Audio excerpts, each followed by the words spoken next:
Assalamualaikum warahmatullahi wabarakatuh.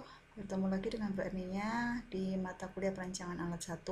Kali ini kita akan membahas tentang desain bejana bertekanan luar atau yang biasa disebut dengan external pressure vessel.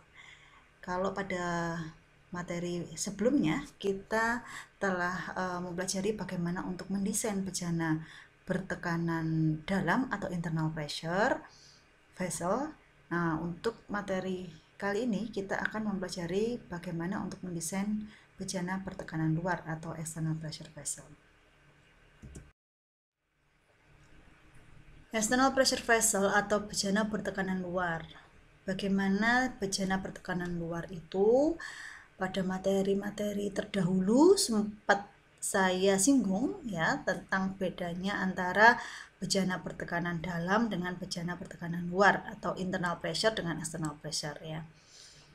Pada bejana bertekanan luar atau external pressure itu tekanan yang ada di dalam bejana atau disebut sebagai P1 itu lebih kecil ya. P1 ini lebih kecil dibandingkan dengan P2 atau tekanan di luar bejana.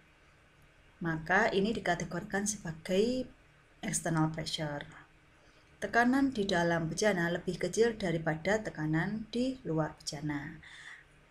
Sebaliknya, kalau internal pressure yang seperti yang sudah kita pelajari pada materi sebelumnya, nah, internal pressure itu P1-nya lebih besar daripada P2. Jadi tekanan di dalam bejananya lebih besar daripada tekanan di luar bejana. Nah, biasanya bejana bertekanan luar ini kita sebut sebagai bejana vakum atau vakum vessel. Di sini ada dua jenis external pressure vessel. Yang pertama, bejana yang dilengkapi dengan koil pemanas dan juga bejana yang dilengkapi dengan jaket pemanas. Untuk bejana yang dilengkapi dengan koil pemanas, maka PI-nya itu lebih kecil dari PO aksen. Apa itu PI? Apa itu PO aksen? PI ini adalah tekanan di dalam bejana, atau kalau kita sebut di sebelah kiri tadi itu sebagai P1 ya. Jadi P1 itu sama dengan PI, yaitu tekanan di dalam bejana. Sedangkan tekanan luarnya kalau di sebelah kiri itu kita sebut sebagai P2, nah di sini disebut sebagai PO aksen. P2 itu sama dengan PO aksen, yaitu tekanan udara luar atau tekanan di luar bejana. Sedangkan kalau pada bejana yang dilengkapi dengan jaket pemanas, itu ada tiga tekanan yang terlibat di sini. Ada yang disebut PI, sama seperti tadi. PI di sini adalah tekanan di dalam bejana. Kemudian ada PO aksen, yaitu tekanan di luar bejana, tekanan udara luar ya. Kemudian ada yang disebut PO. PO di sini adalah tekanan di dalam jaket ya, tekanan di dalam jaket. Nah, pada bejana dengan koil pemanas tadi, PI-nya itu lebih kecil dari PO aksen. Sedangkan pada bejana yang dilengkapi dengan jaket pemanas, PI-nya lebih kecil dari PO atau tekanan di dalam vessel lebih kecil daripada tekanan di dalam jaket, dan PI juga lebih kecil daripada PO aksen. Tekanan di dalam bejana lebih kecil daripada tekanan udara luar.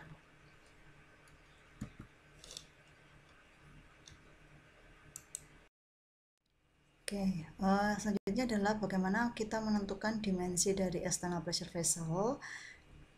Yang pertama adalah menentukan L kritis atau panjang dari bejana bertekanan luar.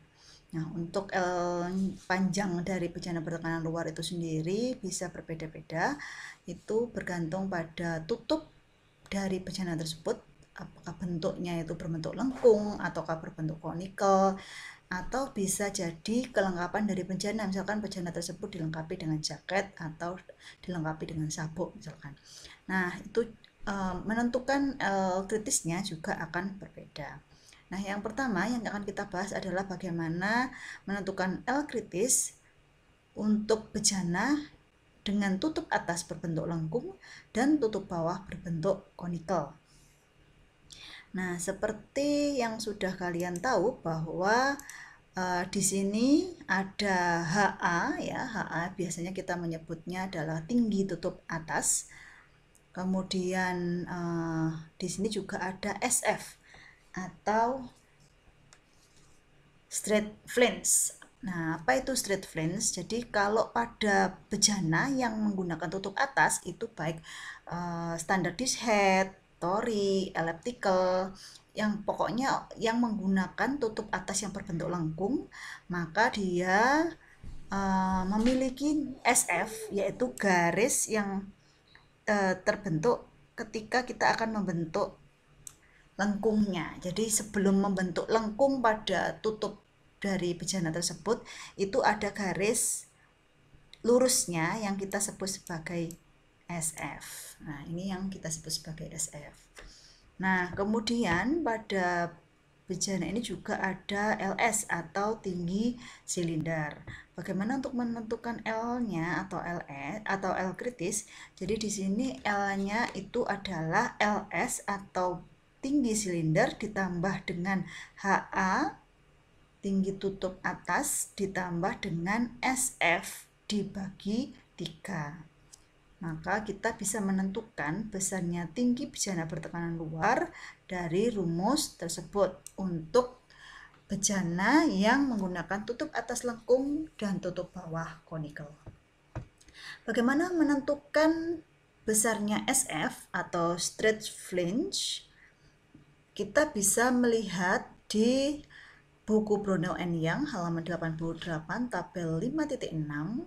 Di sini ditunjukkan standar untuk dimensi straight flange untuk jenis standar dish head ya.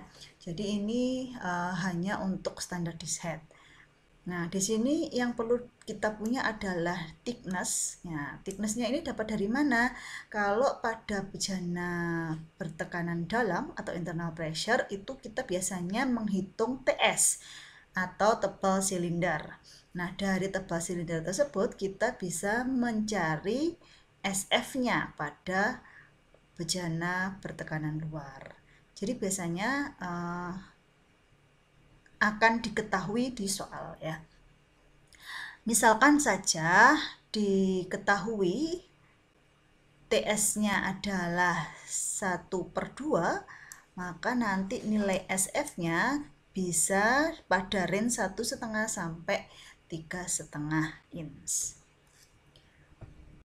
Kemudian menentukan L kritis untuk bejana yang menggunakan tutup atas berbentuk konikel dan tutup bawahnya juga berbentuk konikel. Nah, kalau bejana dengan tutup atas konikel dan tutup bawahnya konikel, maka kita bisa menghitung atau menentukan L-nya dari nilai LS-nya atau tinggi silindernya. Sedangkan untuk bejana yang menggunakan tutup atas yang berbentuk lengkung dan tutup bawahnya juga berbentuk lengkung. Lengkung di sini sama ya, seperti yang tadi ya, bisa berupa standar dish head, bisa berupa tori, elliptical, pokoknya yang tutupnya itu berbentuk lengkung. Nah, bagaimana untuk menentukan L kritisnya? Nah, di sini juga sama kayak seperti pada penentuan L kritis pada poin A tadi. Nah, di sini ada HA tinggi tutup ya. Sebetulnya kalau pada external pressure itu HA itu menyebut untuk tinggi tutup bisa dari tinggi tutup atas maupun tinggi tutup bawah. Kalau pada internal pressure mungkin HA itu hanya untuk tinggi tutup atas, sedangkan HB untuk tinggi tutup bawah ya. Kalau di sini HA untuk tinggi tutup atas dan HA juga disebut untuk tinggi tutup bawah. Kemudian ada SF ya, di bagian atas tutup atas juga ada SF, tutup bawahnya juga ada SF-nya. Nah, ini kita bisa menentukan L-nya dari LS ditambah 2 HA ditambah SF dibagi 3. Nah, untuk SF-nya sama seperti yang tadi ya, cara mencari SF-nya juga sama. Kemudian, bagaimana jika tutup atasnya berbentuk lengkung, tutup bawahnya berbentuk berbentuk konikel, dan dilengkapi dengan jaket. Ya, di sini ada jaketnya, ada jaket pemanasnya. Nah, di sini untuk menentukan L-nya kita bisa menggunakan L-nya adalah sama dengan LLS atau tinggi liquid di dalam silinder. Sedangkan untuk tutup atas yang berbentuk lengkung dan tutup bawah yang berbentuk konikel yang dilengkapi dengan sabuk, ya di sini ini adalah sabuknya ya. Ini adalah sabuknya. Nah, untuk menghitungnya maka kita bisa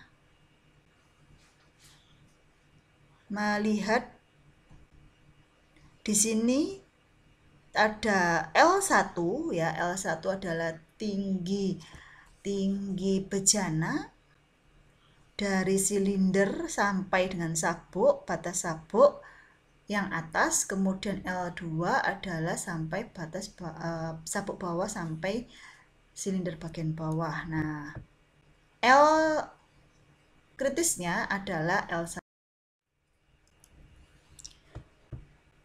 Nah, setelah kita tadi menentukan L kritis atau panjang dari external pressure vessel, maka selanjutnya kita akan menentukan tebal silinder atau TS dari external pressure vessel.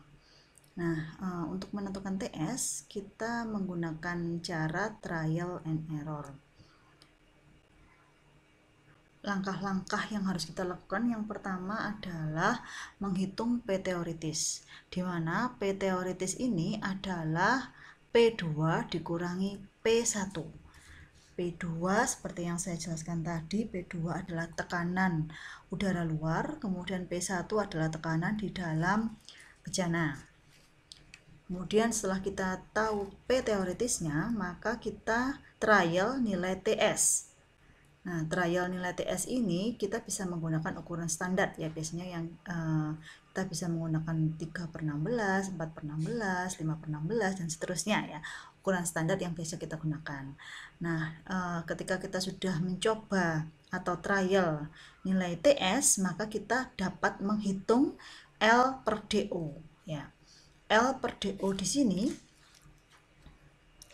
L per DO-nya dengan rumus L dibagi DI ditambah 2TS ya, DI ditambah 2TS.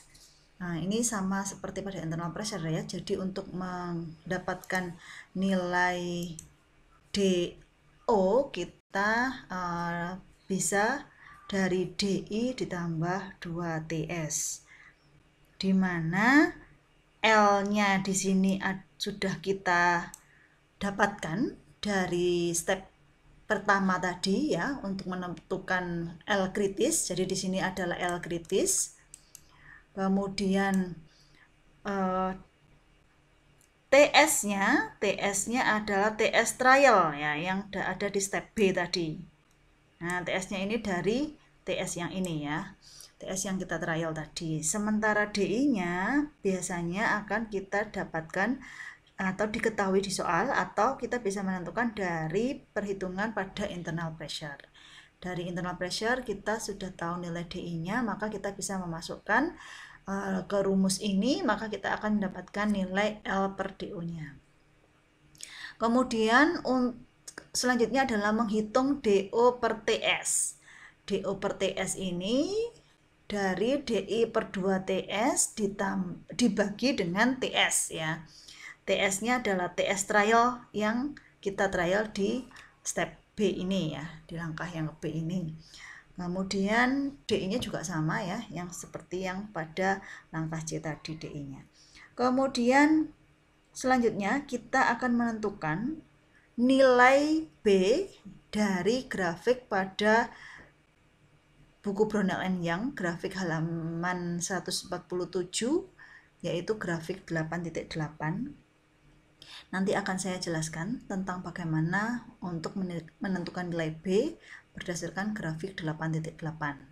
Kita asumsikan bahwa kita sudah mendapatkan nilai B, maka kita melanjutkan pada langkah berikutnya, yaitu menghitung P allowable. P allowable itu diperoleh dari B dibagi dengan DO per TS. B-nya kita dapatkan dari grafik tadi, sudah dapat ya. Kemudian TS-nya adalah TS hasil trial kita, yang kita trial tadi. Kemudian selanjutnya kita atau sebetulnya gini, sebetulnya DO per TS-nya sudah kita hitung ya di step D ya. Jadi kita tidak perlu menghitung satu-satu. Jadi kita B-nya sudah dapatkan dari grafik, kemudian DO per TS-nya kita dapatkan dari step yang D ini.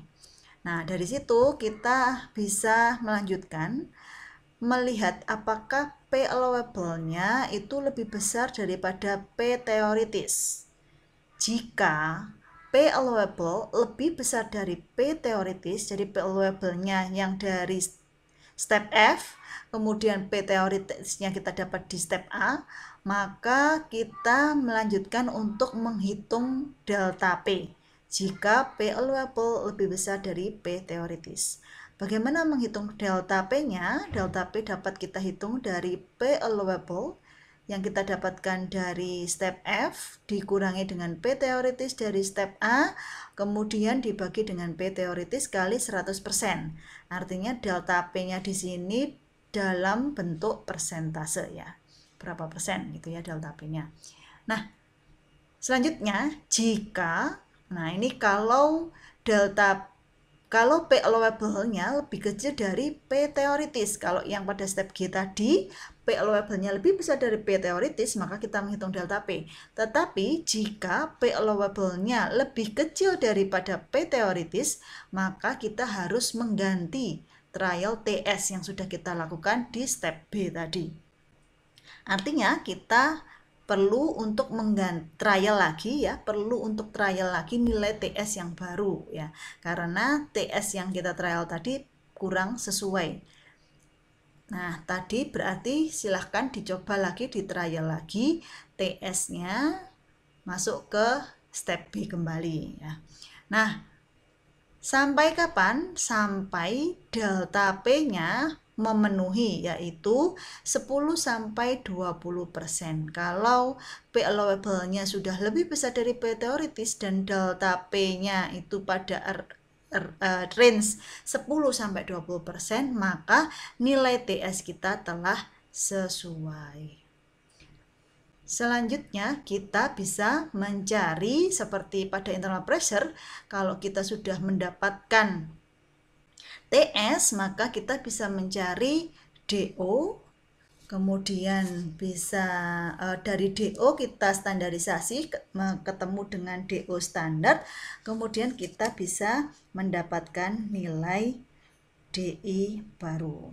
Rumusnya sama ya, untuk mencari DO kita bisa menghitung dari DI yang sudah ada ditambah dengan 2 TS, kemudian kita standarisasi ketemu DO standar. Nah, dari DO standar maka kita bisa menentukan DI baru dari DO standar dikurangi dengan 2 TS. Maka kita sudah menentukan dimensi tebal silinder.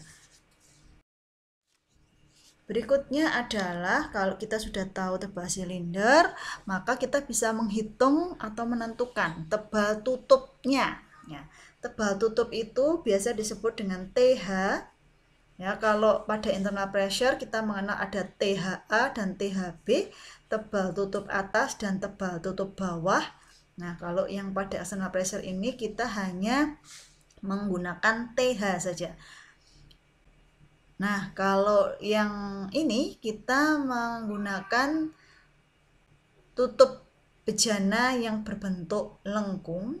Nah, kita berarti harus menggunakan trial dan error lagi ya. hampir sama seperti pada penentuan TS.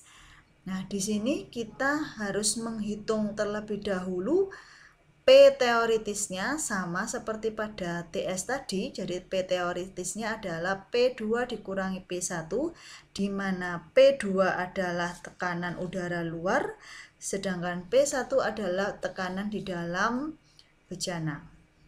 Kemudian nah ini bedanya kalau pada perhitungan TS tadi kita mencari DO, kita trial TS.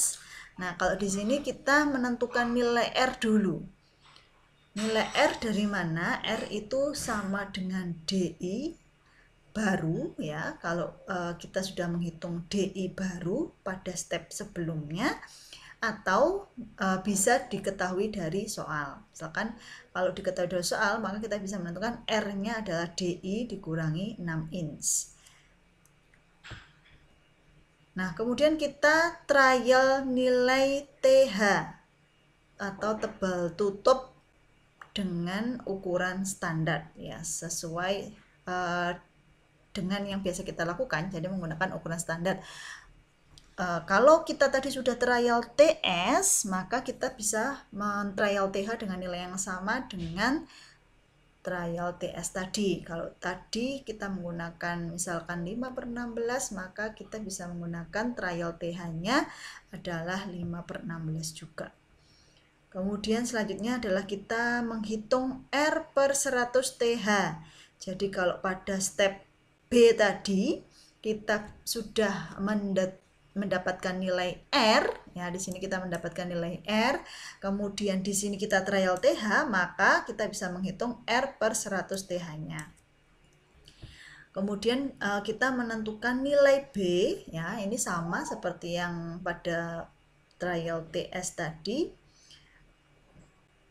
Maka di sini kita bisa menggunakan grafik 8.8. Bagaimana untuk membaca grafik pada grafik 8.8 nanti akan saya sampaikan pada slide berikutnya.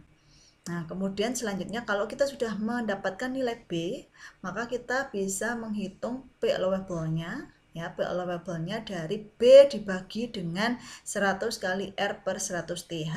Ya. R per 100 TH sudah kita dapatkan.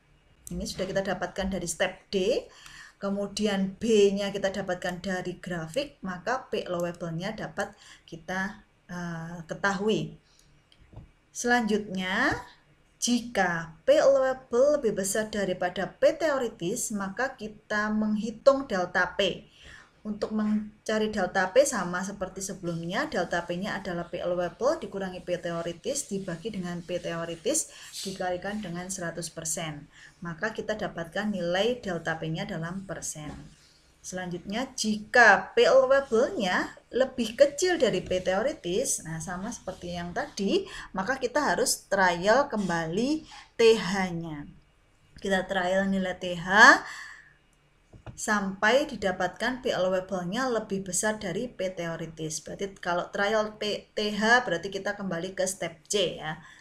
Nah, selanjutnya jika P allowable-nya sudah lebih besar dari P teoritis, maka delta P-nya harus memenuhi 10-20%. Jika delta P sudah 10-20%, maka nilai TS telah sesuai. Tetapi jika misalkan tidak pada range itu, misalkan delta P-nya 30% misalkan, maka kita perlu untuk trial TH kembali. Selanjutnya, bagaimana jika tutup bejana berbentuk konikel? Untuk menentukan tebal tutup atau TH, kita juga menggunakan trial and error ya. Yang langkah pertama adalah menghitung P teoritis sama seperti perhitungan sebelumnya. Jadi P teoritis dari selisih dari P2 dikurangi P1. P2 adalah tekanan udara luar dan P1 adalah tekanan di dalam bejana. Kemudian setelah kita mengetahui P teoritis, maka kita bisa menghitung L besar ya, dengan cara mencari nilai HB. HB itu adalah DI dibagi dengan 2,5 alfa. DI-nya kita dapatkan dari DI baru ya pada perhitungan TS pada kondisi vakum tadi ya, yang di awal. Kemudian kalau kita sudah dapat HB, nilai HB ini adalah nilai L, maka kita trial nilai TH. Untuk trial nilai TH ini kita bisa menggunakan TH dari trial TS yang sebelumnya ya, dari nilai TS yang sebelumnya. Jadi itu bisa kita gunakan untuk trial nilai TH.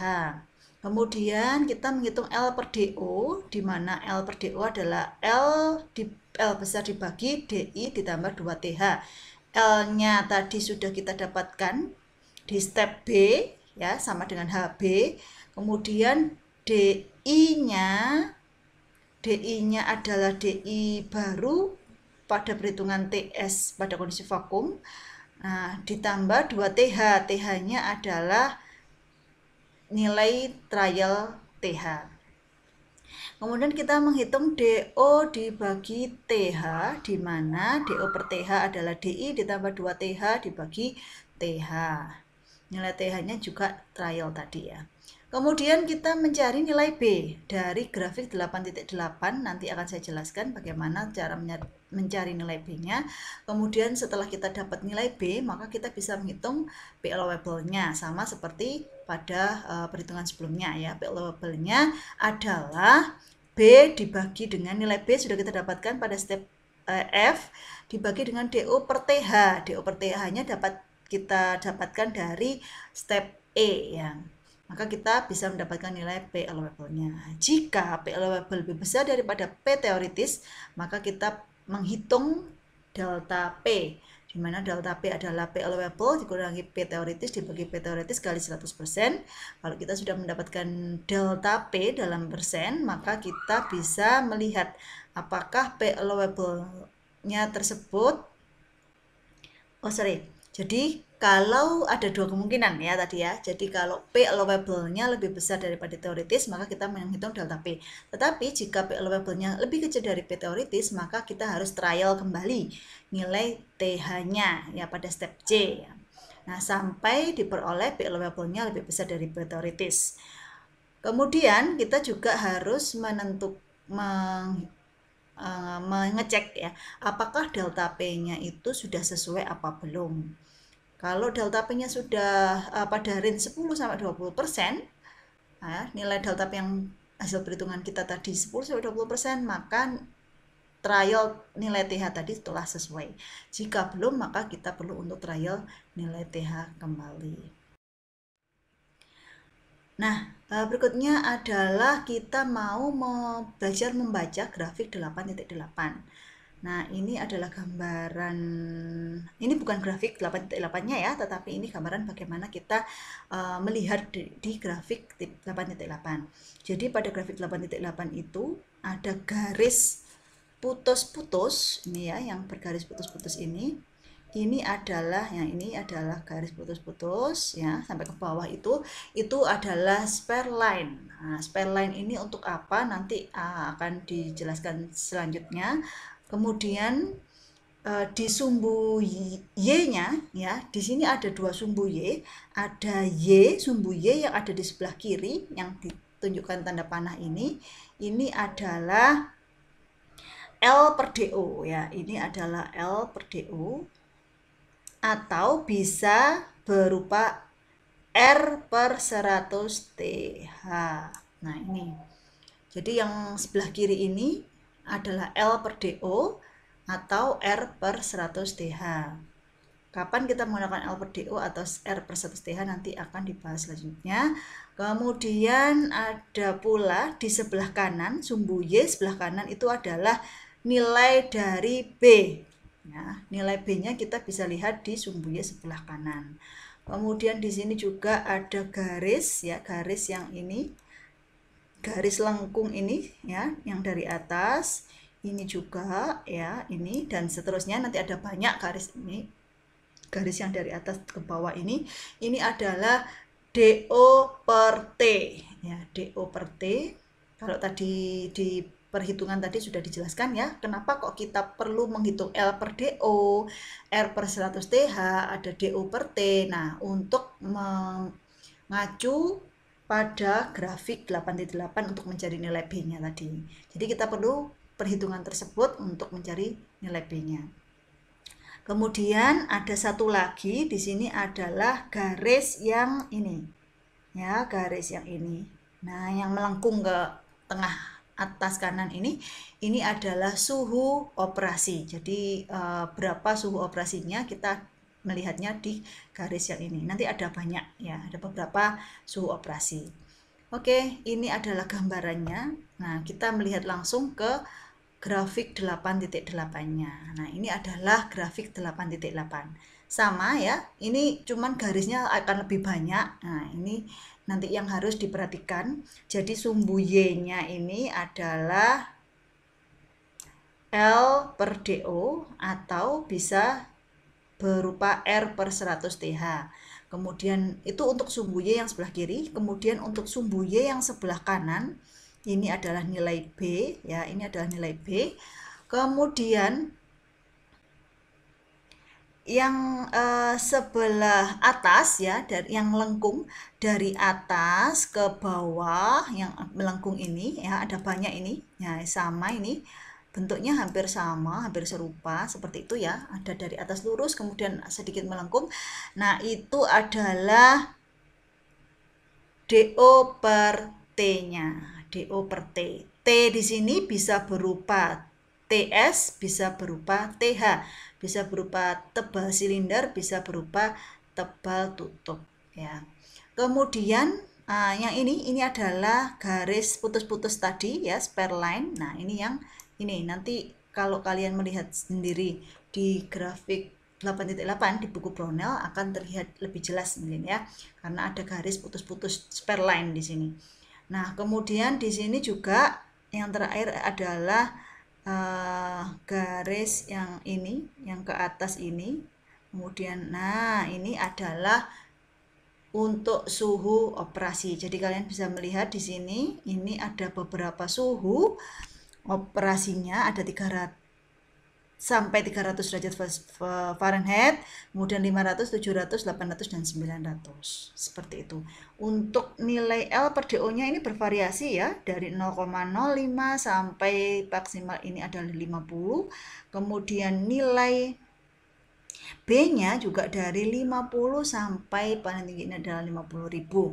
Sedangkan DO per T-nya ini dari 10 hingga 300 ya. Nah, itu bisa nanti dilihat lebih jelasnya di grafik 8.8 buku Brownell and Young. Sekarang kita melihat bagaimana caranya mencari nilai B untuk TS. Nah, di sini kalau kita mau mencari nilai B untuk tebal silinder ya, kalau kita mau menghitung tebal silinder kita butuh nilai B. Bagaimana caranya? Misalkan di sini diketahui T-nya adalah 500 derajat Fahrenheit, sedangkan L per DO-nya adalah 2 dan DO per TS-nya adalah 25.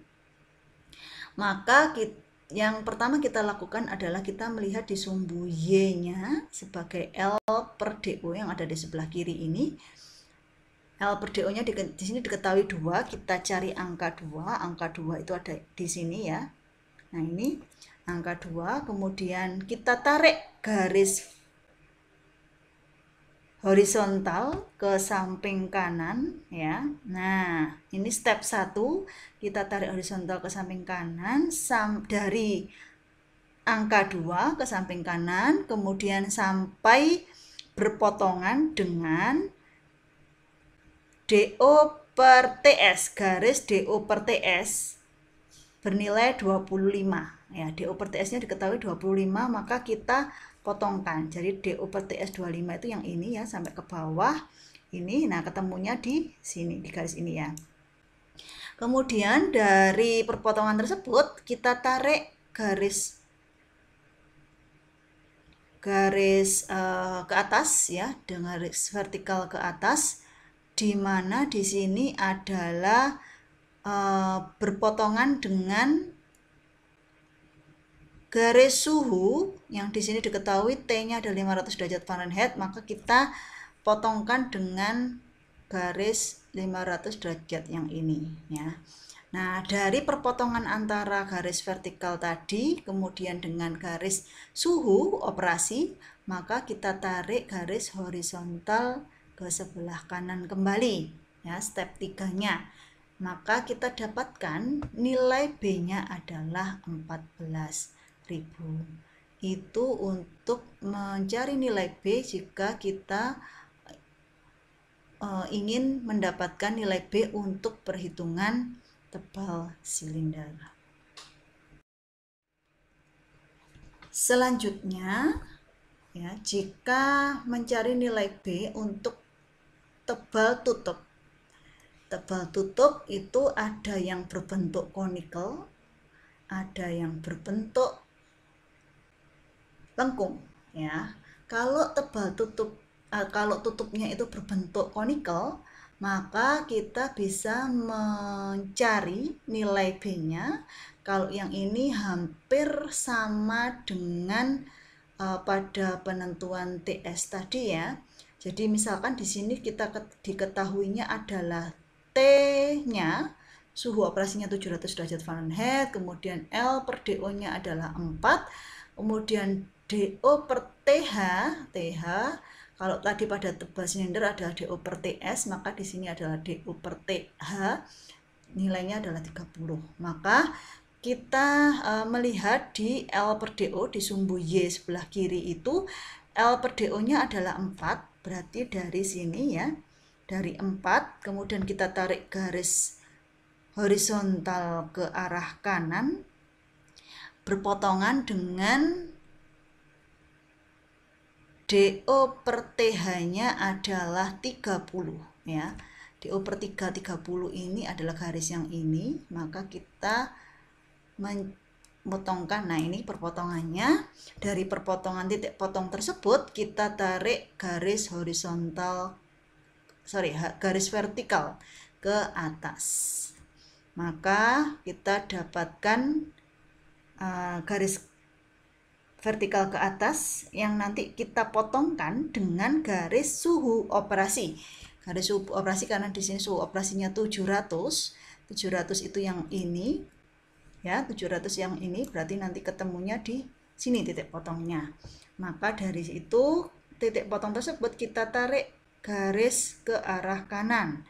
Itu adalah step 3, maka dari sini kita dapatkan, kita potongkan dengan sumbu Y, maka kita sumbu Y yang ada di sebelah kanan, maka kita mendapatkan nilai B dari tutup konikel, yaitu sebesar 9.000 ya nilainya ya.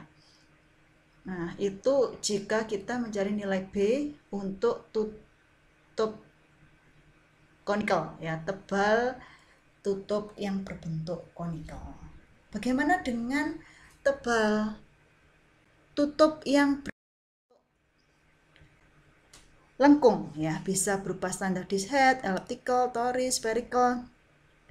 Nah, ini sedikit berbeda dengan yang pada berbentuk konikel tadi ya. Kita kalau pada perhitungan TH tebal tutup yang berbentuk lengkung, maka kita menggunakan garis bantu spare line ya, garis spare line yang garis putus-putus tadi ya.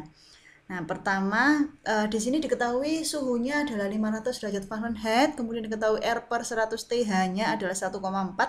Maka yang pertama kita lakukan adalah, nah, di sumbu Y sebelah kiri itu menunjukkan R per 100 TH. Jika kita akan mencari B untuk mencari tebal tutup yang berbentuk lengkung. Maka di sumbu Y sebelah kiri adalah berupa R per 100 TH. Maka kita cari titik 1,4 ya. 1,4 ditarik garis horizontal ke kanan, berpotongan dengan spare line. Ya, spare line-nya yang putus-putus ini. Nah, ini spare line-nya. Kita potongkan dengan spare line, kemudian titik potongnya kita tarik garis vertikal ke atas, kemudian kita potongkan dengan garis suhu operasi. Suhu operasinya adalah 500 derajat Fahrenheit, maka kita dapatkan titik potongnya. Kita tarik garis ke samping kanan, memotong di sumbu Y yang sebelah kanan, maka kita dapatkan nilai B-nya. Nilai B-nya adalah sebesar 10.000. Baik, demikian bagaimana kita menentukan nilai B dengan menggunakan grafik 8.8, baik itu untuk mencari tebal silinder, tebal tutup berbentuk lengkung maupun tebal tutup yang berbentuk conical. Demikian materi tentang desain external pressure. Semoga bermanfaat. Sampai ketemu di materi-materi berikutnya. Assalamualaikum warahmatullahi wabarakatuh.